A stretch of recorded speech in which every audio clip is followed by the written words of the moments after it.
Run. The moment the door bursts open, you know something has gone horribly wrong. Two palace guards grab your arms before you can even reach the corridor. Your silk sleeves twist around your wrists as they drag you across the cold stone floor.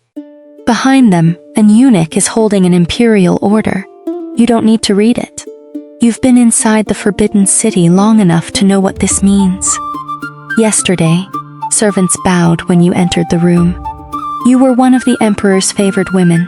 You had silk jewelry, your own chambers, and enough influence to make other concubines nervous. But you weren't born with any of that. Years earlier, you entered this palace as a young woman selected for the imperial household. At first, you were nobody, just another girl entering a world where thousands of eyes watched everything you did. You learned fast, when to speak, when to smile, when to stay completely silent. You survived the jealousy, the hierarchy, the rumors, and the women who wanted exactly what you wanted, the emperor's attention. And somehow, you climbed. One promotion, then another, better rooms, more servants, more influence. For years, you played the game perfectly.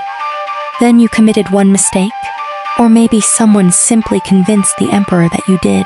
And now your feet are barely touching the ground as guards drag you deeper into the palace. The doors close behind you. Your servants aren't coming. The emperor isn't coming. And whatever rank you spent years fighting for, gone. Because inside China's imperial harem, breaking the emperor's rules could mean losing your title, your home, your freedom, your children, or your life. And that wasn't the worst part. Sometimes, you didn't even have to break a rule. You just had to become a problem. Yeah, this gets ugly. The imperial harem was built on hierarchy. The emperor stood at the top, surrounded by women whose rank determined almost every part of their lives. The empress outranked the consorts. The consorts outranked the concubines. And below them were servants and attendants with even less protection. But rank was never permanent. The emperor could raise you, and he could destroy you. A woman who lost imperial favor could be demoted and stripped of privileges. She could lose servants, status, and access to the emperor.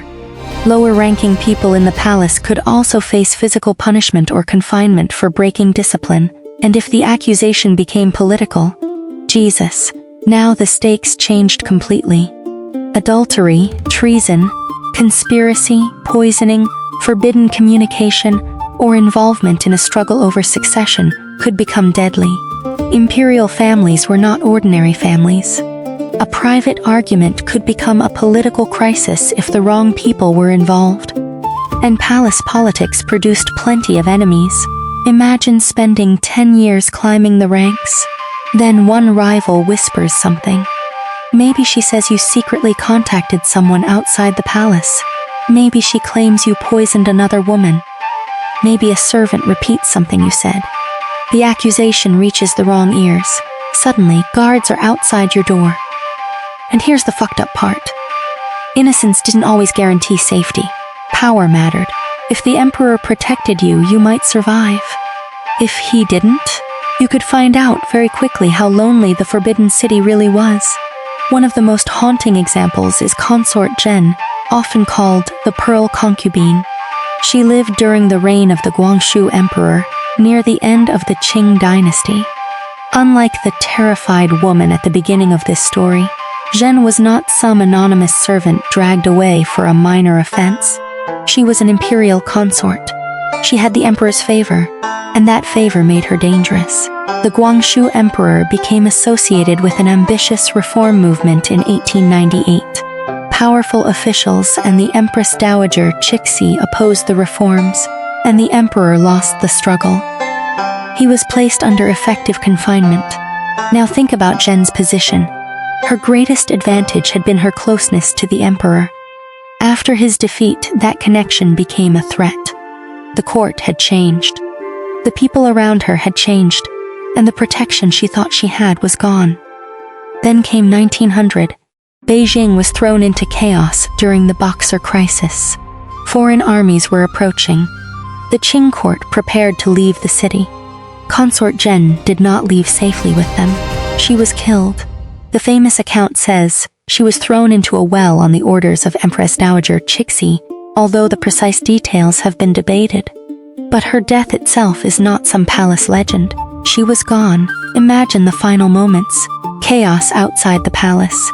Officials running. Orders being shouted. The imperial court preparing to escape. And inside, one young woman realizes she isn't going with them.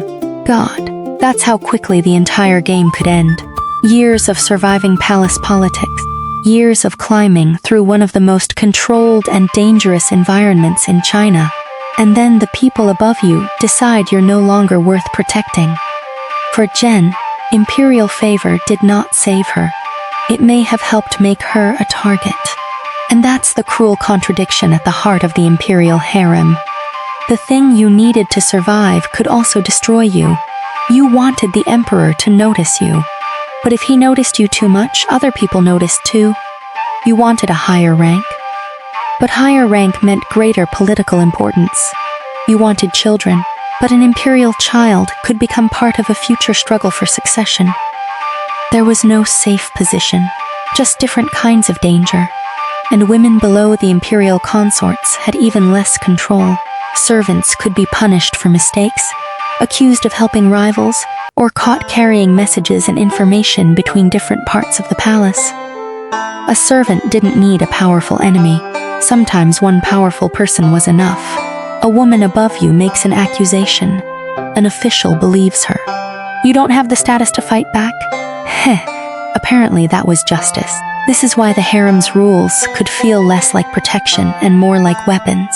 Officially, the palace was supposed to operate through order, ritual, and discipline. In reality, connections mattered. Family mattered.